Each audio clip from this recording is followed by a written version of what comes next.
আমি ফেসবুকে মাঝে মাঝে দেখি, ফেসবুকে ইনস্টাগ্রামে, যে সবার বরেরা বয়ফ্রেন্ডরা কি সুন্দর অ্যানিভার্সারি সারপ্রাইজ করছে, হ্যাঁ, তারপরে বার্থডে সারপ্রাইজের প্ল্যান করছে।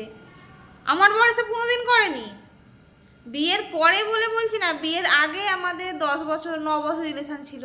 তার আগে দুবার আমার জন্য, গুনে গুনে দুবার আমার জন্য কেক নিয়ে বাড়িতে এসেছিলো। যাই হোক, তারপরে সব সাজানো আমি করেছি, মানে ওই টেবিল ফেবিল সাজানো যাই হোক করেছি। তা এখন তো কিছু করেই না। ও কী করে করবে? আমাদের বাপ কাকারা করেছে?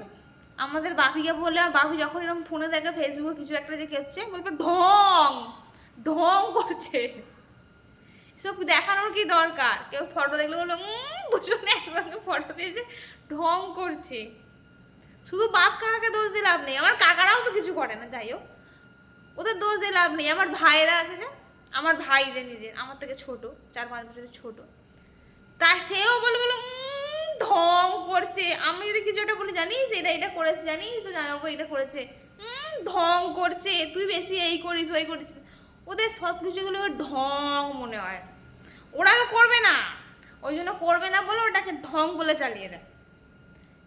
আমি তাই ভাবি, আমার ভাইয়ের যে বউ হবে, তার কপালে অনেক দুঃখ আছে। তাকে আমি আগে থেকে বলে দেবো, কিছু করবেও না, তোকে করতে দেবেও না, তার তোমার কিছু মানে কি বলবো, সুনামও করবে না, বলবে ঢং।